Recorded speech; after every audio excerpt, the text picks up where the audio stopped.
All righty, good evening, one and all. Welcome on to this Thursday, March 19th edition of the Cory Sanning Show. I almost forget the name of my own podcast here. I'm your host, yours truly, coming at you live on this Thursday, March 19th. A little bit of a chilly day outside here in Knoxville, but of course we are getting there in terms of less clouds, less rain. So hopefully by this weekend I'll be on the golf course and swinging and missing on all of my drives. So welcome into this edition of the show. It's going to be a bit of a break from our scheduled programming here today, as we're not going to be talking much. We'll talk some NFL offseason, obviously, at the end, but it is March. It is 2026, which marks 13 years now since the Miami Heat's historic 27-game win streak at the hands of the Big Three.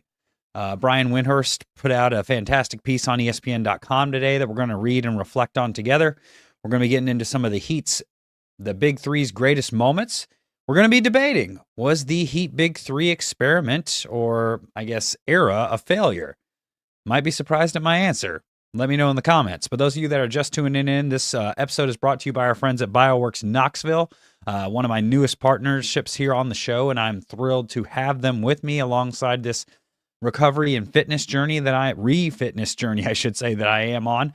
But obviously, a lot to get into today. For those of you that are just tuning into the show, please like and subscribe to the YouTube channel. Comment to boost the algorithm. Join in on the live chat. We will be opening up the guest lines here in a few just to get some outside perspective on this. Those of you that have the guts can call in and debate me or voice your opinion. Feel free, because it's been this is our 11th episode and not one person has called in to debate me. So with that being said, we're getting into the topic at hand. Obviously, I mentioned right off the top of the bat of the show that we are going to be getting into a piece that Brian Windhorst put out on ESPN. Brian Windhorst, as everybody knows, is Mr. LeBron James. If LeBron James never existed, I don't think Brian Windhorst would have the career that he's got, quite frankly. But this is the name of the piece: 27 straight wins, the most dominant stretch of LeBron James' career. I've been at the forefront pounding the desk for years now, because there's so many nuanced fans of the game nowadays that say, oh man, 2018 LeBron, man, best version of LeBron ever. I say horseshit. And Brian Windhorst agrees with me right off the top of the bat. The headline of this article says, the most dominant stretch of LeBron James' career. And the 2012-13 season was the best season of LeBron James' career by far. Was one vote away from being a unanimous MVP, was first team all defense, should have been defensive player of the year. We'll get into that here later in the show as well. And obviously, finals MVP, NBA champion, regular season MVP. The accolades go on and on and on and on and on and on and on. His jumper was wet. He was shooting 41% from three that year. Post-game, mid-range turnarounds, pull-ups, along with this dominant interior game, along with shooting 75% from the free throw line. Wish he could have climbed that percentage up to 80, but that was just never LeBron's game, and it doesn't seem like it's going to be in the cards for him to ever do that. So, into the piece, though. Like I said, we're doing a bit of reading here today, so those of you that didn't want to go back to English class, I do apologize, but this piece was published today at 7 a.m. Obviously, LeBron, here we go. Verbatim. LeBron James took a deep pull from a banana milkshake from Swenson's, an Akron, I hope I said that right, though, my fellow Ohioans, an Akron-based restaurant chain, and a special post-game catering request the Miami Heat made a standard order whenever they were in town. As he finished, James flopped back in his chair after a long, strange night. This is one of the most bizarre days of my life, he said, half smiling and half sighing. It was approaching midnight on March 20th, 2013, and James had just experienced one of the most memorable, historic, and dominant moments of his career. And I remember exactly what game this was. The Heat, in the prime of the Heatles phenomenon, had just won their 24th consecutive game after a 27-point second-half comeback in Cleveland. This game, it was crazy that the Heat were even down that much to this iteration of the Cavs, so that was kind of embarrassing. And it was just so apropos, the comeback. You could just feel that it was going to happen, and as it was happening, it just didn't seem surprising, as weird as that may sound. There are arguments to be made by yours truly when James was at the peak of his career. Some might favor the 2016 finals, when he led the Cavaliers down 3-1 to a stunning 7-game upset over Stephen Curry and the 73-win Golden State Warriors. Others might point to the breathtaking run during the 2018 playoffs, the last of an incredible streak of 8 consecutive trips to the NBA Finals. But the winter in early spring of 2013 has its place too. At age 28, with his athleticism at full power, his maturing skill development, and the Heat designing a roster and system around him that allowed him to fully bloom, James and his team were devastating the league. And when I say devastating, there's a reason he has this italicized. They were devastating. I remember what it was like going to school every single day, just asking, how about that game last night? Yeah, we won. They won. Of course, I used the term "we" back then, but it was never in doubt. For more than a month, the Heat didn't lose a game, and the Ravens had just won the Super Bowl, improbably, and I was riding high because the Heat had won the championship in 2012. That year-and-a-half stretch of my sports fandom was the peak of my sports fandom, and I was 15, 16 at the time. Man, you really do peak when you're a teenager. Parents weren't lying to us, kids. But back to the story. Whenever James returns to Miami in the Kaseya Center, and no, I'm sorry, it's American Airlines Arena. They just changed it again, but it's always going to be the AAA for me. As he will Thursday night when the Los Angeles Lakers, unsure of his future and whether this might be his final visit, the memory of the 2013 title he won in the building is never far from his mind. At the core of those memories is the 27-game win streak the Heat assembled that season, which is the second longest in NBA history. Some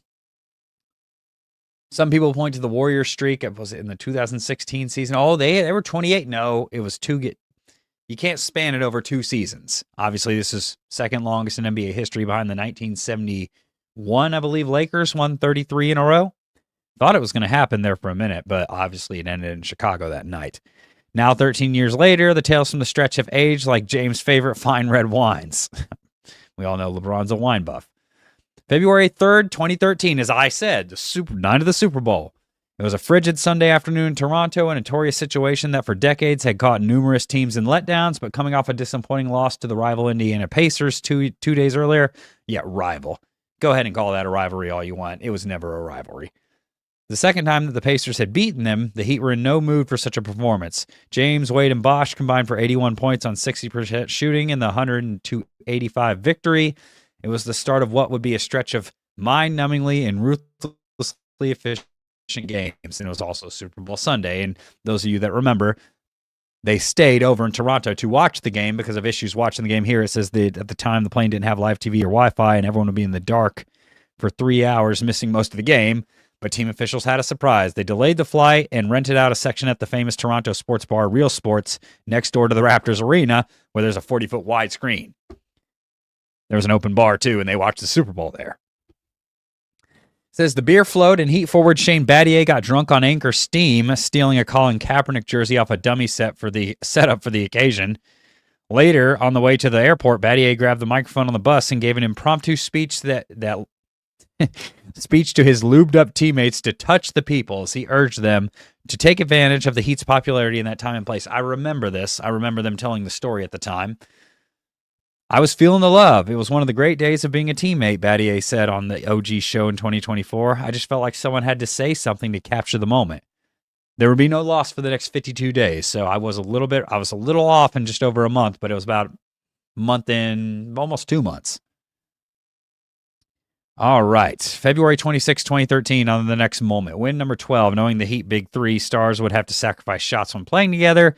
They had sold them on a multi-year plan to emphasize efficiency, which we all saw with D-Wade, Bosh, and LeBron those years, how well they were shooting. It came together during this run almost too well. The ball movement and defense to offense transition were clicking, and James, Wade, and Bosh relentlessly hunted for only great shots to the point where sometimes the bench players would yell at them for passing up shots that were merely good. I remember this as well. A lot of them were threes. During one 6-game stretch in that streak, James made 72% of his shots while averaging 31 points.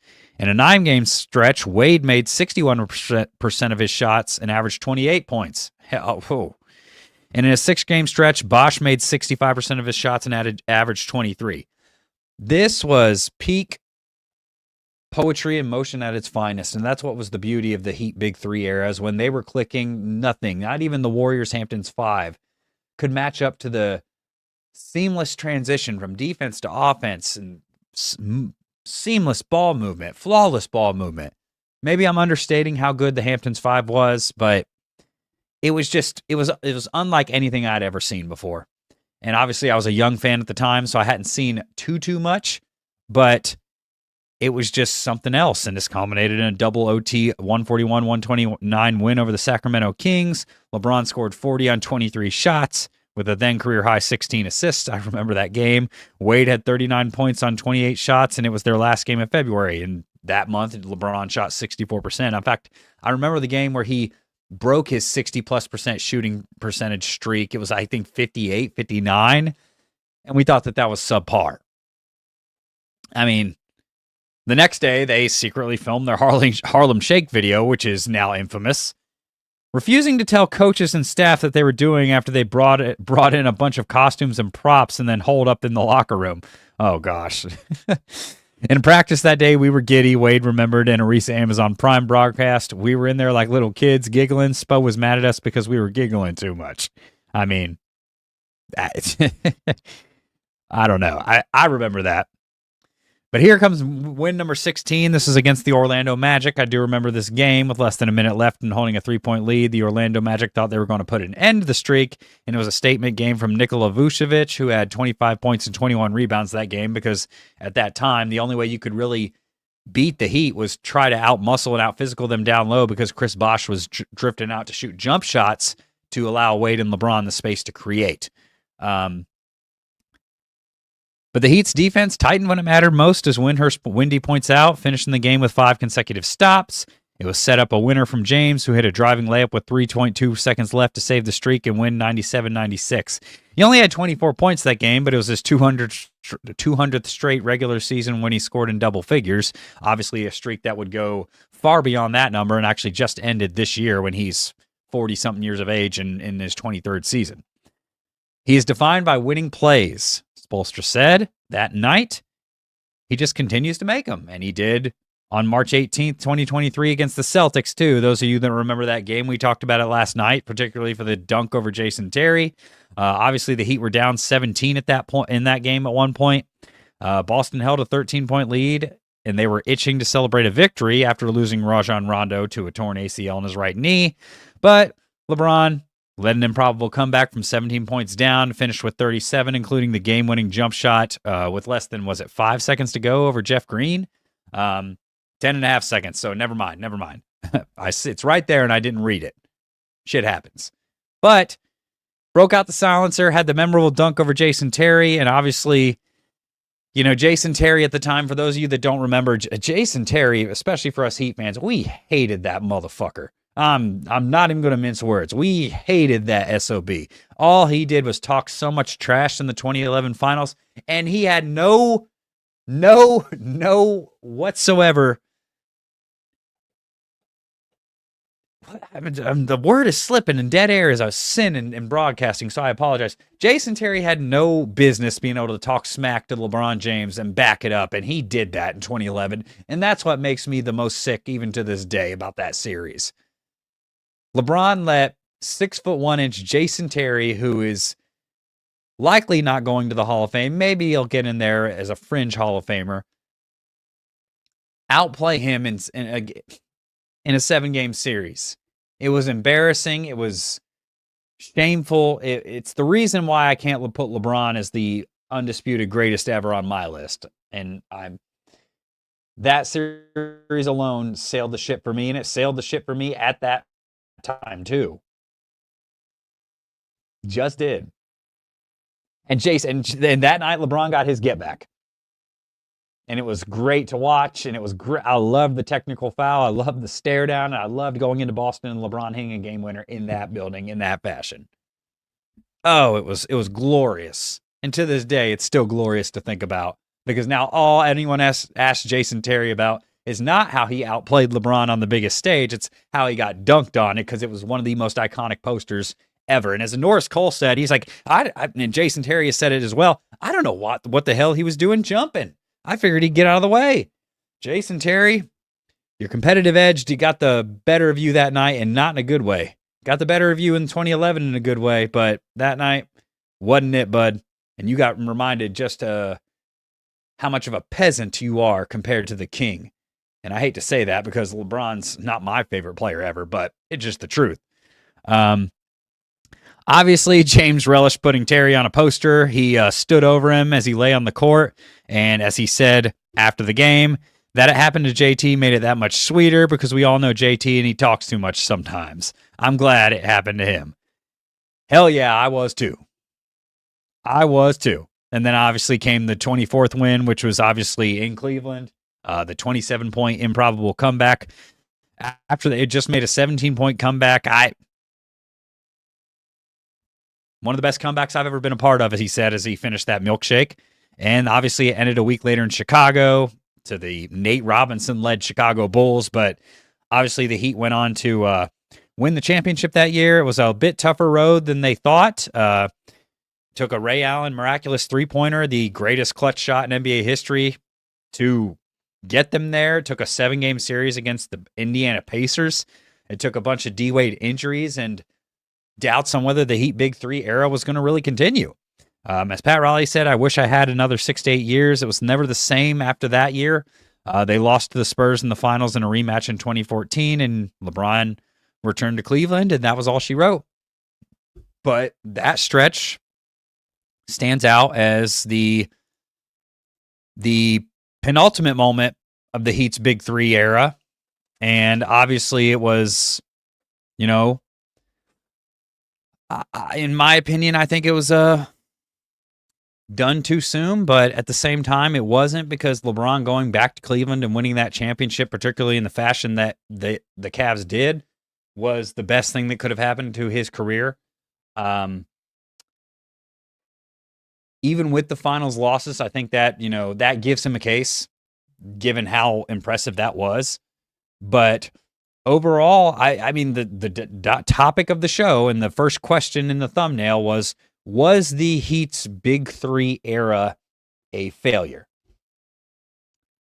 And given the fact that I'm sitting here glossing back on the memories and I'm looking at it from a glass half empty standpoint, if you had told me on the night of the decision, when we were all pandemoniously excited for LeBron to take his talents to South Beach, that the Heat were going to win 2 of the next 4 championships and then it would be done, I would have definitely told you that no way in hell they're going to win at least 3, if not all 4. 2 of 4, given the talent, given how much better given the system that they created and crafted for the Big Three to make them as successful as they were, given Chris Bosh's improvement on the defensive end, given how dominant LeBron was on both sides of the ball those 4 years, given that D-Wade was able to unselfishly take a step back and say, hey, it's a Wade County, but this ain't my team anymore. This is yours. Yeah, they came up short. And a lot of that you can blame, you can look at 2014. D-Wade and Chris Bosh were subpar in those finals. D-Wade obviously wasn't healthy. Was a little gimpy, a little heavy from load managing that year and not really putting him in the best position to succeed as an organization. And ultimately, they just ran up against a team that was motivated to avenge the loss from the year prior and played damn near perfect basketball. I still, to this day, aside from watching the Warriors when they were clicking, have not seen a team click like that. In Game 3 of that series in 2014, in the first half, the Spurs were 13 of 15 from the field. They missed 2 shots. And this is an older Spurs team. Now, they had an emerging Kawhi, but he was a finals MVP averaging 17 points a game. I guess that set the precedent for Andre Iguodala winning it next year, averaging, 15 to 17 points a game. And at the end of the day, it just seemed like it was time. But overall, it was a failure. It was a failure in the sense that they underachieved. They should have gotten one more. They damn sure should have beat Dallas. That Dallas team is the worst championship team of the last 15, 16 years, and I don't think it's even close. Not even close. They beat the Lakers. They swept the Lakers, and they beat the The Trailblazers with Brandon Roy was on his last legs and had less knees than D Wade in 2014. And it took them 6 games. Then they swept the Lakers, who were in the midst of going to 3 straight finals and were old and hit a physical wall. Kobe hit a physical wall in that series. And then they beat the upstart Thunder in 5. I mean, come on. How is that the greatest run ever? Really? And then they beat the Heat, and the only reason they beat the Heat was because LeBron had a meltdown for the ages in the finals that he still can't explain to this day. So how is that the greatest championship run ever? I just don't see it. The Heat the next year, no team had ever come back from a series deficit in 3 straight series before to win the title. The Heat did that in 2012. The opponents weren't the greatest, but, when Chris Bosh has lost for a significant time due to an abdominal injury, and the Heat weren't quite as well-rounded yet as they were in 2013, they were pushed to the brink a couple of times. And D Wade obviously fought injuries throughout both of those playoff runs. And that probably was one of the reasons why LeBron was like, hey, listen, I love you. Had a lot of fun. This is my college years, but I'm going back to Cleveland. Can't necessarily say I blame him. I hated it. It hurt on the moment that it happened. I still remember the feeling that I had when I turned on SportsCenter every morning, because back then I didn't have a cell phone and we couldn't just check Twitter and see what was going on. I would turn on SportsCenter every morning. I'd wake up just nervously waiting for the worst, because it was first reported, those of you that remember that news cycle, it was first reported that they all had deals in place and that it was a done deal, that they were all good. Like I said, social media and agents back then didn't have quite as much information. Then it was okay, maybe not. We'll see LeBron. And then obviously the rumors kept swirling, and it even came to the point where Stephen A. Smith, at the time he was still a credible reporter, said, it appears LeBron James is on his way back to Cleveland, and I cannot believe it. And I was right in that boat with him. Now, I didn't jump ship and abandon the Heat like a lot of people did, but yeah, it sucked. It really did, just because you knew that it was coming to an end. And, the Cavs' experience for LeBron was great. They went to another 4 straight finals, but they only won 1. But that one title is LeBron's signature title, so I can't fault him. I really can't. I cannot fault him for going back and fulfilling his promise to winning a championship for Cleveland. I mean, when's it ever going to happen again? The Indians were up 3-1 and choked the next year, or was it that same year? And the Cavs were the 1 seed last year, choked in the second round to the Pacers of all teams. That version of the Pacers, don't ask me how. But yeah, and obviously, Chris Bosh had a career-ending illness come up the next year. Nobody could have foreseen that coming. So LeBron would have been in a bad spot. I do think that the Heat could have won it that first year in 2015 with the way D Wade played after losing all the weight on the keto diet. I do think with getting Dragic, they could have won that championship. Even without Chris Bosh, Hassan Whiteside obviously coming. I think they could have won that one, but I think that would have been it. And I think LeBron, if they had three-peated, would have given the Heat one more year. Would they have four-peated? I don't know. If they had three-peated, maybe they would have been hit the wall physically by the time the 2015 finals came around. But ultimately, he made the right decision for his career and for his legacy. Like I said, selfishly, I'm with Pat Riley. I would have loved to have kept LeBron. I thought that letter that Dan Gilbert written was the nail in the coffin. I would have never have gone back personally unless, he took us some time to think, and on that house he bought in Biscayne Bay and Coconut Grove, and obviously felt like, that there's part of me missing. I've won championships. I've won MVPs, gotten all these all defensive first team, all NBA first teams while I'm here in Miami, but something's missing, and he went back and fulfilled that promise. And obviously the fans in Cleveland welcome him back with open arms like we all knew they would. Dan Gilbert did not deliver on his promise, which was funny when they won the championship. LeBron's like, give me that trophy. Take it from Dan Gilbert like, you didn't earn this. I did not come back for you. But yeah, I hate to say it, and I know a lot of Heat fans disagree with me, and a lot of basketball fans and casuals alike disagree with me, because how could you say that winning 2 championships and going to the finals 4 straight years is a failure? Well, it's because we have high standards here in Miami. Down in Miami, they have high standards. And those standards, given the fact that was the first, aside from Boston, this is the first super team ever assembled, especially by the players themselves. you would have thought that they would have won more than 2, and they should have won more than 2. But if Dallas happens that year and they win, and, obviously Wade would have been the finals MVP, even though those of you that remember that 2011 playoff run, remember the Boston and Chicago series before that, even though D-Wade averaged the most points per game in that Boston series, LeBron was closing them games out, and his jump shot was wet down the stretch. Obviously, he was the better player against Chicago. D-Wade struggled a little bit, but you thought, yeah, this is LeBron's time. I mean, he's hitting clutch jump shots down the stretch. He's doing what he couldn't do last year. It's all turning a corner. It's all meant to be. Dallas isn't better than them. What the hell are we talking about here? Heat in 5. Should have been Heat in 4.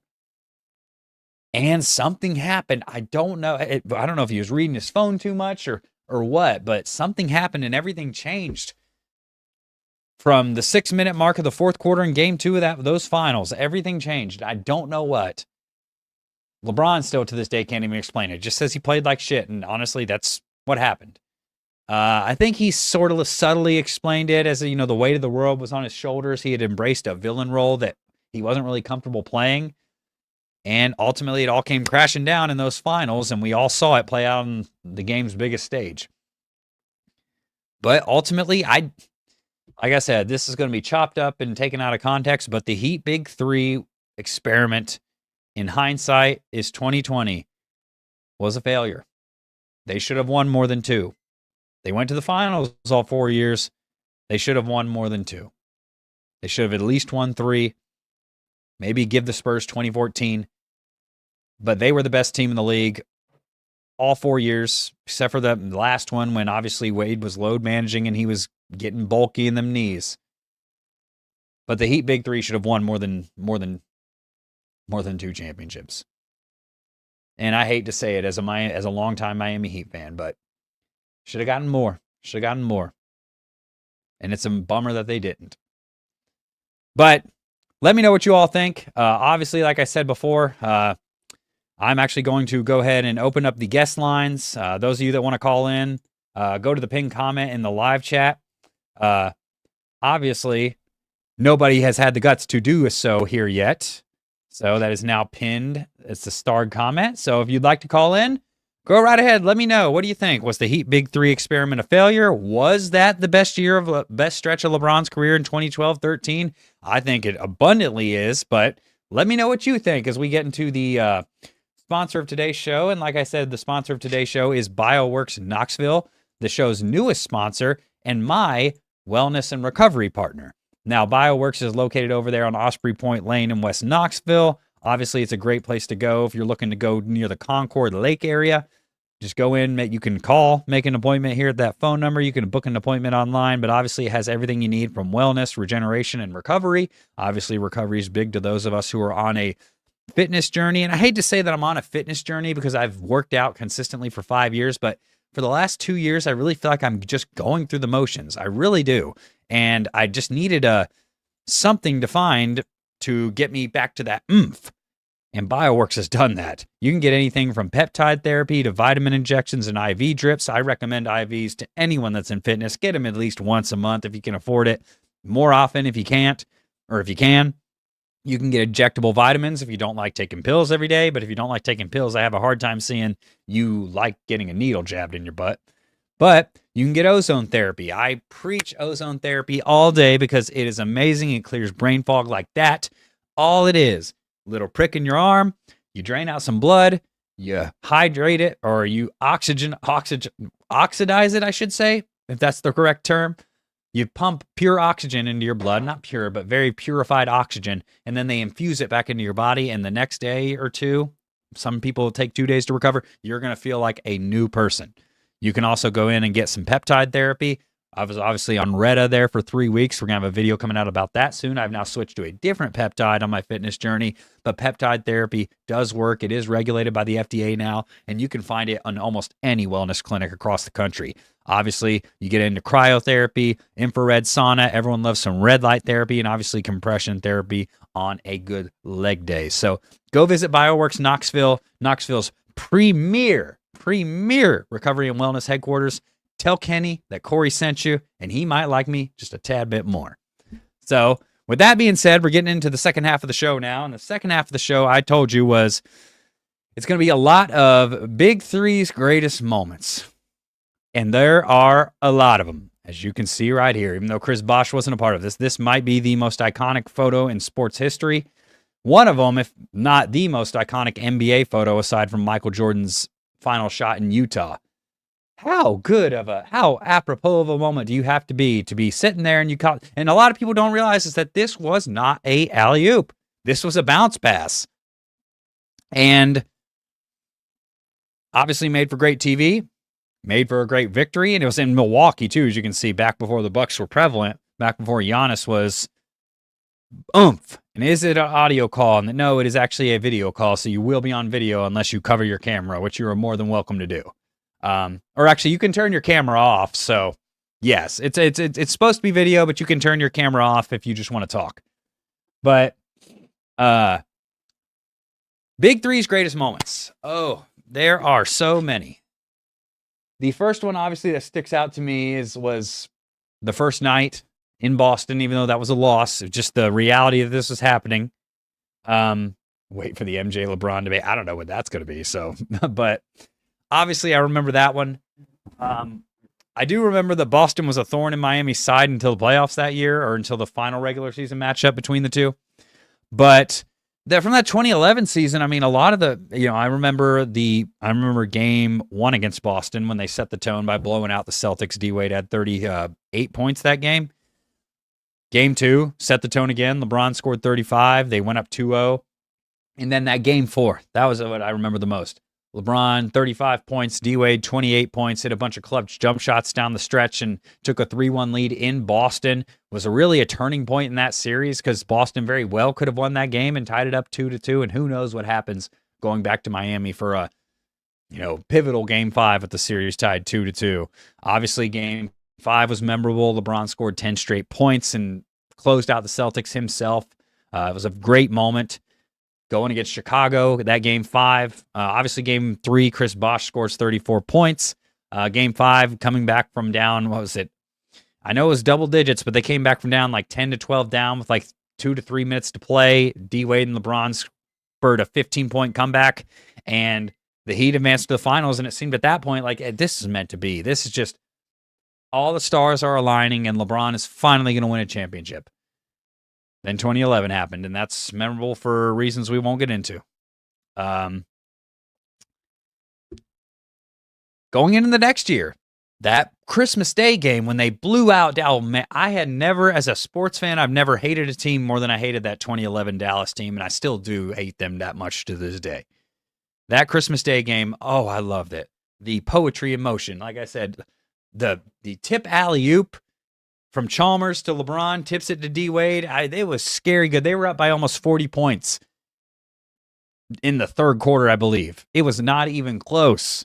Then, obviously, you had the Chris Bosh game in Atlanta when LeBron and Wade were sitting, when he hits the clutch 3 to tie the game to send it to, well, it was a triple overtime game. And honestly, I felt for the announcers because no one was really wanting to be there anyway, announcing a game with the two biggest stars out. But the Heat won that game. Chris Bosh scored 33 points. Chalmers added 29. He has always had a knack for stepping up in big moments when he needed.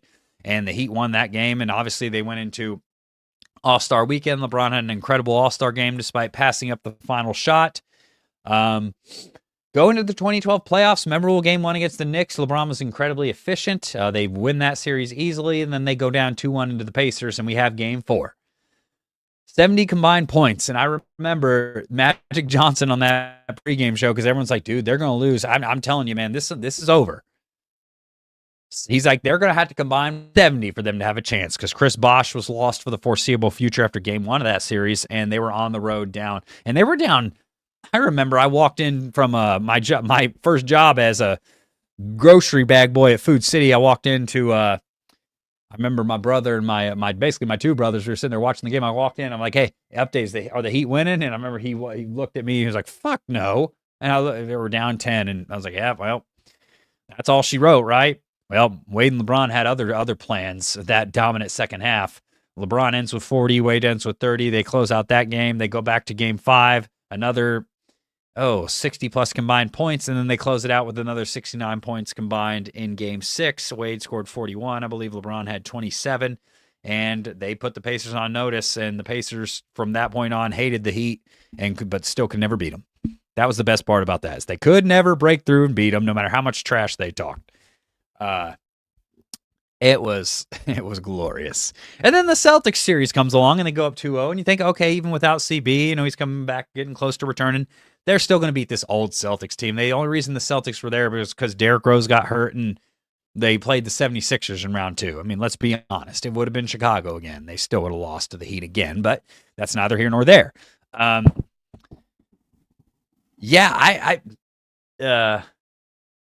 going into that 20. I mean, obviously, Game 6. We all remember that. That might be that is the defining game of LeBron's career, because everything changed after that. Everything changed. I remember being so nervous going into that game, and like I said, it's one of the last memories I had with my pawpaw. One of my favorite memories with my pawpaw. And LeBron just hit everything. Nothing missed. He hit 9 of his first 10 shots, 12 of his first 14. And Miami wins that game running away. And then obviously Game 7, Chris Bosh hits 3 threes and gives you a bit of a sneak peek of what was to come. And the Heat go and win that championship in Game 5, and they blow out the Thunder, and it was poetry in motion again.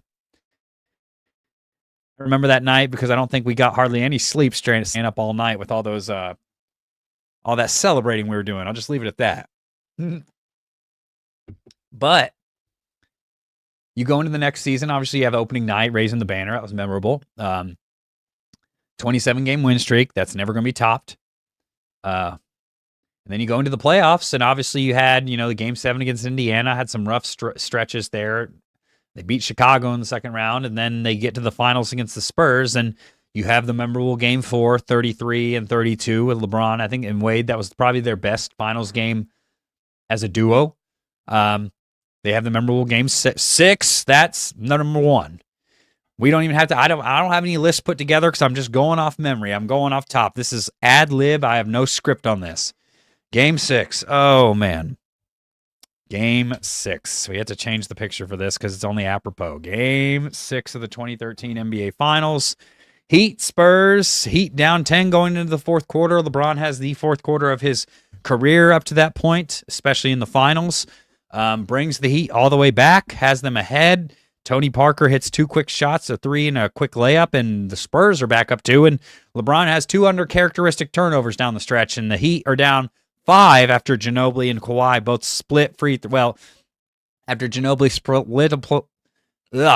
split a pair of free throws.